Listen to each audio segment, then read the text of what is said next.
Hello. Hello, Sean. Hey. Hi, Dave. You okay? I'm good. How are you? I'm good.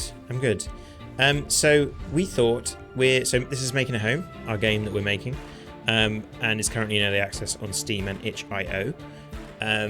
This month, we'd been trying to aim for a monthly release, monthly update release, which we've hit every month so far. But this month we're not going to because we're working on actually quite a big update. And we did say about that. We made a little we did a little post and we talked about that. Because we're basically working on the final act of the game, right? Yes, indeed. Yeah. So we thought we'd just show you what we're working on. So this is all like placeholder under construction, hence the sweet gif above my head here. So we'll just show you what we've been up to. So let's do it. Cool. So one thing I have done, so what are we working on now? We're kind of, remind me. Reverse. So like you said, we're kind of looking at the final act of the game, but alongside that, there's kind of working on that's thrown into a few other things for us, hasn't it? Really. Yeah. Not least this little gizmo here that you've got going on, which is a really helpful way for us to test specific parts of the game, right? So that's one thing. Yeah. So this is in the development. So I'm playing the development build here. So a lot of the assets you see are placeholder, and this gives us a way of just testing. So when you go through the game, you've got all the there's various challenges for you to come across, the different challenge modes, and this just gives us a way of easily testing them and setting the time of day, and for some inside baseball stuff, this is good for us, helping us make trailers because we can set the time of day, start it, and then record something. Or when you record a GIF, it just helps us with that, right? It's a godsend for that, for sure. Mm-hmm. So we've been kind of working on hazards, I guess, mainly, right? Yeah, and I think one thing that we've realized, now we're into developing the third of the three acts, is that you kind of got to start somewhere with the kind of conceptual design of that act. And hazards spiral out into objectives that spiral out into the final encounter. It's the way I've been thinking about it. I don't know if that's how you kind of approach it, Sean. Yeah. I think so. I think that's what we figured out through the first two acts, right?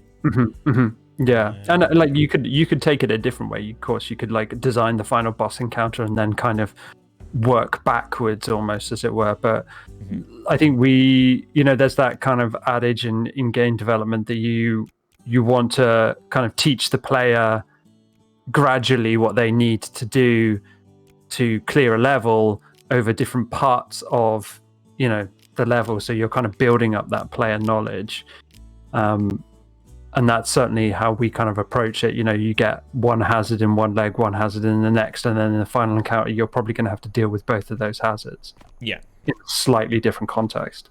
So first thing to notice is the background, the kind of mid background is we've got the sweet trees, because and we've already got the new hazard coming in. So what is that, Dave?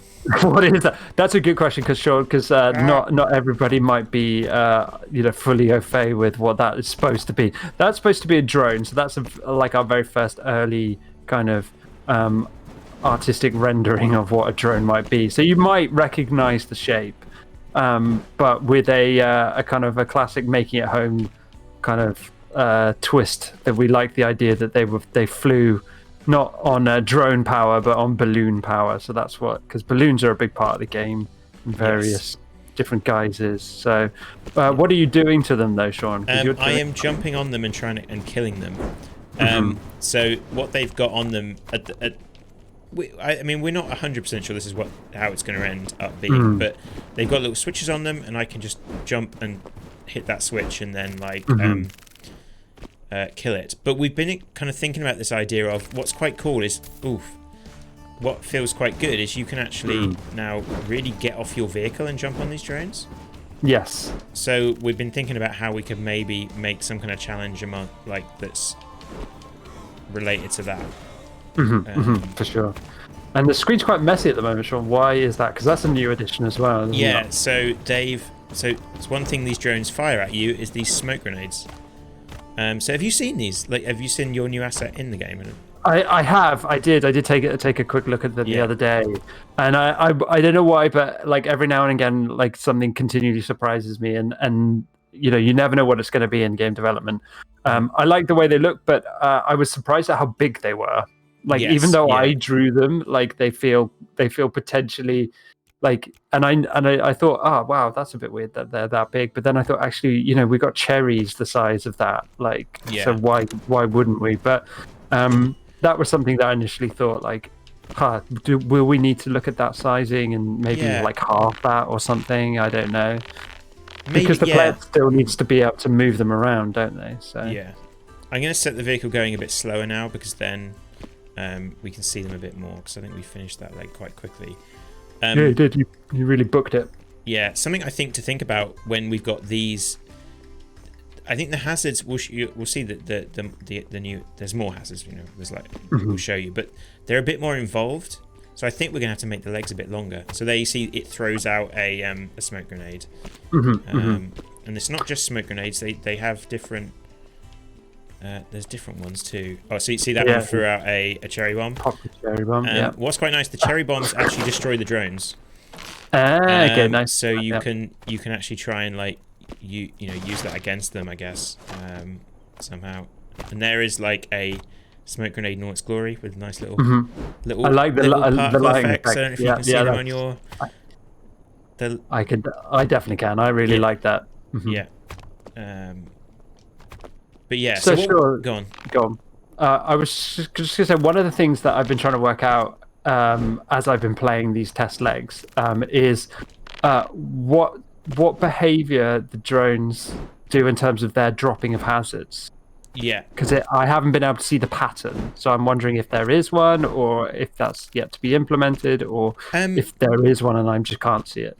There kind of is. So I mean, it's not quite. I think it will become more apparent when we've actually got an asset for. Like we were thinking about having some kind of catapult on these things or cannon that fires whatever it is. So depending, there's different variations of these. So some of them will go above your vehicle and drop from above. Some of them will go in front of the vehicle and fire behind. You saw a couple of those earlier. And some will be behind the vehicle and fire forwards. And what they basically do is when they get into their kind of fire state, they check to see if there's a target, like a valid target in front. Okay. And if there is, they throw it. And there's a delay, so they're not constantly throwing it, but because you can see, look at all the smoke that it's now currently. There's also the way the drones work is that, oh my god, what a mess. The way the drones work is initially they have like a leader drone, and so they all follow the leader drone before they do their own behavior. But it's only when one of their drones gets destroyed, like when the one in front gets destroyed, it goes to its own.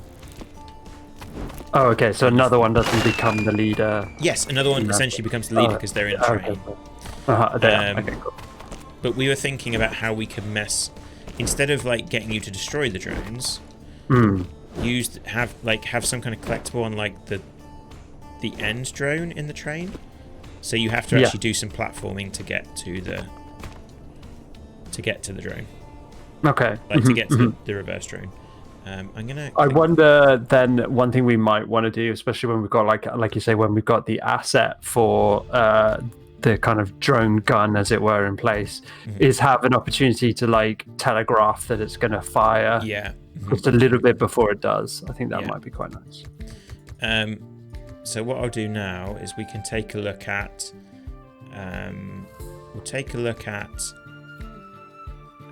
another drone but has a new kind of grenade on it. Have you tried that one yet? I have a couple of times, and I must admit this one's been harder for me to see exactly what it's supposed to do right from the get-go. And that's sometimes the case with making it home, is that if you build your vehicle in a certain way when you're testing it, or your player's doing something in a particular manner, certain hazards are like more noticeable than others. Yeah, yeah. I think that's something. So something I found when developing these is that because I've been wanting to develop and kind of like, prototyping is quite quick. Like I need to kind of make a change, quickly load up and start again. And so what that means is I'm always testing with the same vehicle. Yeah, which can make things tricky. So it is, and I think the more and more when I have all of the panels, we've got a lot of panels now. We do have quite a few, yeah. And like you realize it's almost like, what do I build? Like, and how there's so many ways of. I think it's why we did the game in early access, right? Because there's going to be so much variety of like vehicles you can create and. Yeah, so maybe if I explain to you what happens, well, this will be a good way because I think I've only just kind of added the current behavior for this. Yeah, it's the most recent thing, isn't it? Yeah, so I want to go slowly just so you can see something happen. Right, let's hope this one. So it should go out in front and then fire behind it. There we go. Right, so that's the grenade. That one didn't. Oh, I think some stuff has happened back here. Yeah, okay, you can see. Oh, okay. Right. So what the teleport grenade does, I'm just going to stand here and watch it kind of happen. Is that? Oh, we'll see it here. You got two, okay. Yeah, it shuffles your panels. Okay. So it's that's it. Like it within, because originally the teleport grenade, what it did was it teleported you away from it. If anyone plays Destiny 2, it's what the servitors do. So there's like a power up that servitors have where they teleport you away from themselves. So that was the original one. But like the more I played with it, the more I was like, this was really, it wasn't clear what was going on. Whereas here, at least you can see. Well, I mean, I think we need to add some more kind of particle effects. Yes. Or even possibly animate those panels moving rather than just, even though they are teleporting, so they should really just appear, right?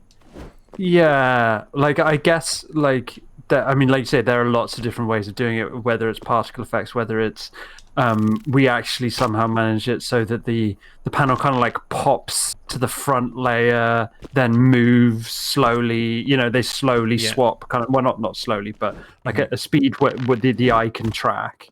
Yeah. And so on and so forth. So the player can see what's happening. Yeah. Like you can see the result of what's happening. Yeah. Because like now your vehicle is like very different from where it started. Yeah.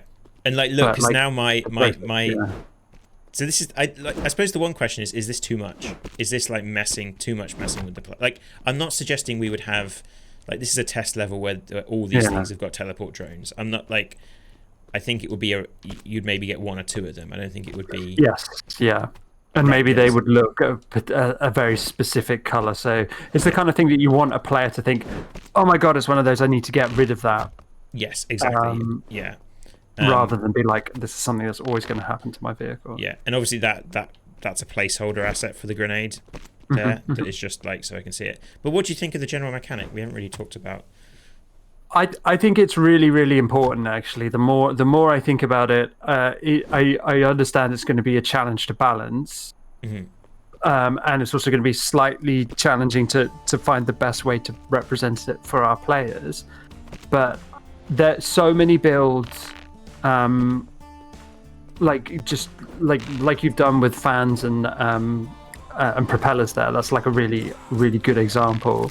Is that once you've got it in your build setup, like it automates. So, and that's part of Act 2. That's part of the whole Act 2 learning is how to automate the vehicle. And I think inevitably we do have to mess with that, so that in a way that feels fun and exciting and new for the player. But otherwise, we're just encouraging players to kind of stick with what they know and get stuck in a rut kind of thing, and that's not what we want. No, and the one thing the only slight concern I have that I think we need to, it's a concern that I've brought, like I think we both kind of brought up quite a lot, is the steam engine. Does that encourage you to just use steam engines, which doesn't matter on the positioning? Sure. So is this kind of possibly like leading to that issue that we don't want, which is you should build a steam engine because that's the one that doesn't get affected by this hazard. Well, I don't know. There are a few that don't. Like, I suppose, I'm thinking of things like a non-automated solar panel system, or Yeah. Yeah. But I think it, for me, like if you get the balance right, then and it's on the player to know that drone, because the thing about the drone, all the drone hazards, or a lot of the hazards in general, like the player can mitigate their damage by pushing them around, by being like active as a player, right? Yeah. So I think that's okay. Like, I think it's something that if we did it too much and in too like non-interactable a way, that would force players to readjust their builds. But I don't think people will, if they can be like, well, I just gotta, get better at managing that. Yeah. I'm gonna do a sail build. I just want to show. So this is. I think this is like. I'm pretty excited about this particular thing that we have added. Do something simple. Okay. So hopefully this is a leg that's long enough to really get a sense of it.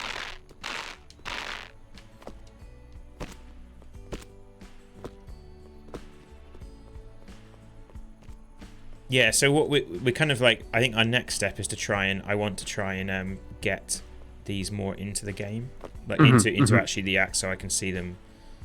So what's this thing? It's coming from the sky. Yeah, and look, it's kind of attached itself. It's harpooned the vehicle, and the vehicle is being slowed down by it. So what is it, Dave? It's the mothership, Sean. The mothership. It's a massive vehicle. There is a little platforming level inside that you have to go through and destroy. Like, there are at the moment we've got just switches. What do you think we should? Do you think we should stick to the switches, or like?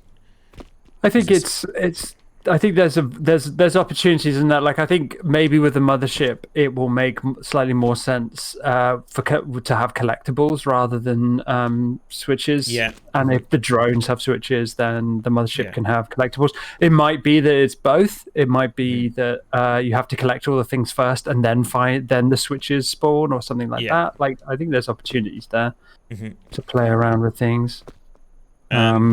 So I'm going to destroy this now, so you see what happens. So if I destroy this, you can see it's now like it's losing control, and like I need to get out. I'm out. Yes. Oh, nice. Made it. That, like, I've not done that in any of my mother tests. I always go down with mothership tests. I always go down with the ship. Yeah. Like a good captain. So at the moment with this one, there is just the one mothership. But the way the mothership works is that we could have the mothership AI is actually the same as the drone AI. Okay. It's literally the same. So you could have a bunch of motherships. B, you could have motherships and drones together, and they would kind of fly around each other in a way that makes sense. That harpoon gun, I kind of want to get that onto some drones as well. Sure. Yeah. I think so. That's kind of because we were talking a lot about this idea of having a like a sumo wrestling like leg. There's always there's always been this idea, I suppose, because so much of what you're doing is about kind of increasing your speed and moving left to right. Like, it's about how we set up oppositional forces to that. And something pushing or pushing in the opposite direction or pulling you backwards has always been kind of in the back of our minds. And we kind of always, I think we had this idea of having a vehicle come at you from the front, that then you'd have to jump onto that vehicle and like start messing with it, or maybe like firing at it. But then, like, I guess, I don't know where it came from, but basically the mothership is the same, but the reverse of that idea, really, isn't it? Because it's something you jump off your ship, you run around inside it. It's like a little platforming level. We can make various different platforming levels that eventually, if you play the game lots, you'll learn the layouts. But you know, if there's, I think that's okay, right? Like if there's 10 Of course, yeah. It's kind of almost like Act 3 is almost becoming like a vehicular combat act. That's like the focus in a way of those. But we've also kind of been thinking about like how much we put, how many times, like what's the ratio of acts that are just like you booking it without any hazards and an act with hazards and stuff like that, and like how much do we want to, what's the right balance there? But yeah. And that's certainly something that like early access helps us with, gets a sense of, you know, what players are looking at and what they're enjoying, and you know, I think, you know, there's that kind of initial feeling that players want something new every time, like that kind of, and that's kind of misleading, I think, a lot of the times, isn't it? Like players often enjoy things gradually enough to actually often enjoy repetition. So like a chance to experiment on their own terms rather than kind of being forced to by the game every time. Yeah. So there's a lot. This actually, like getting this, like trying to design all the physics of this mothership so that you can jump around here and it doesn't feel like garbage was really, really hard. Like just getting the wall jump to work, because this whole thing is moving. Yeah. Like it's actually moving backwards and forwards. Also, obviously, those are placeholder. Yeah. I was thinking with these actually at the moment, all these do is they basically draw a line. They point in a direction, and then when they detect a vehicle, they just draw a line, and that's it. Whereas what I'm thinking of doing is making it so it's a physical harpoon that fires, and then maybe you could, like, if you're quick enough, you could knock it out of the sky. Nice, yeah. Or like there's some physics to it. But I don't know, I'm pretty chuffed with how this turned out, especially like the feeling like it feels like it's floating above you, like it moves. You can see it's kind of slowly kind of bobbing up and down. Yeah. What do you think about the thing that sometimes these, like this harpoon is like in front of where it's attached to the vehicle? Does that seem strange? I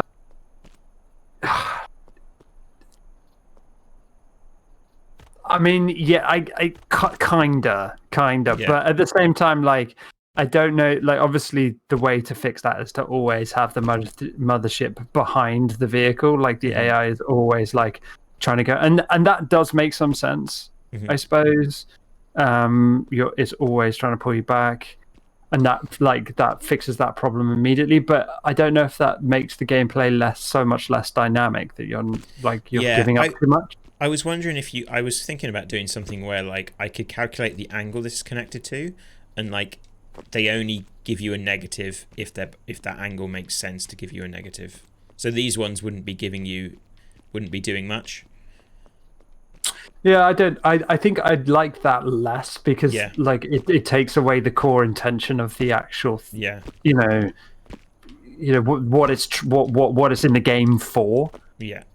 You know? Yeah.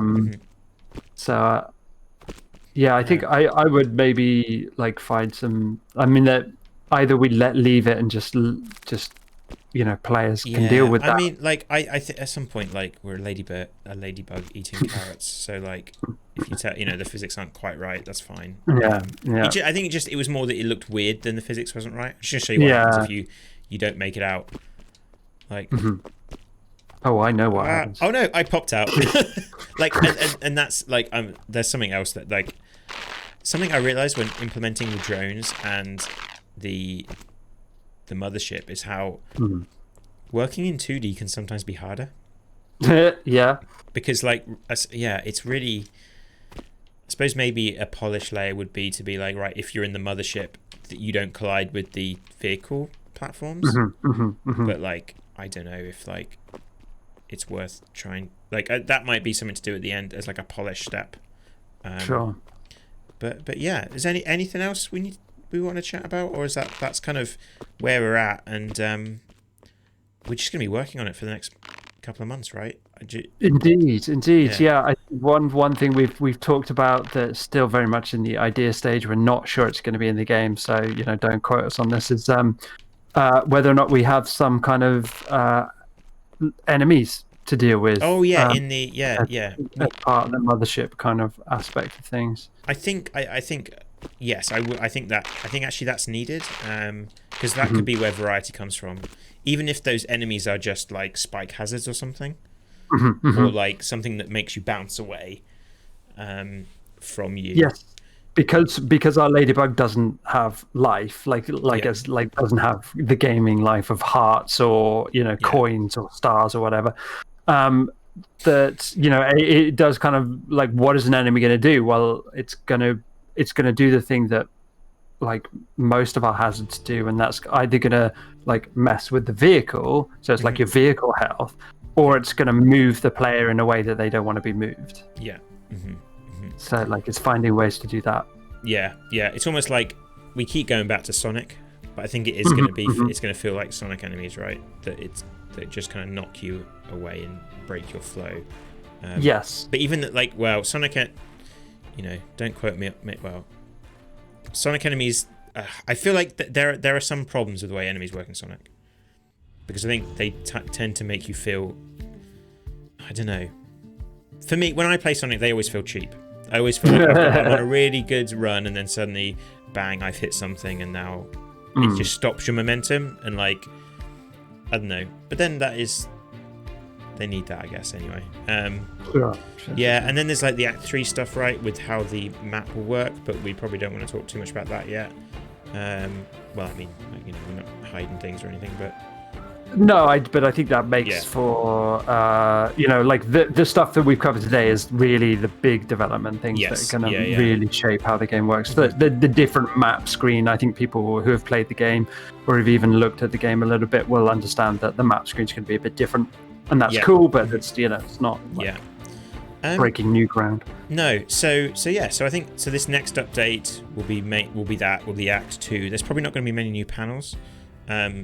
So I think that's something we can add. It's adding new panels is kind of easier to do in small little chunks, and I think that makes sense to kind of add, if we feel like we want to add more panels, doing that as later. But the game is in early access. It's available on itch.io and on Steam. Check it out. If you like building stuff, designing stuff, then grab a copy, and then you can join in with the early access process. Give us your feedback, and anything else? Fantastic. No, that sounds great. Yeah. Cool. Thanks, Dave. Thanks, Sean.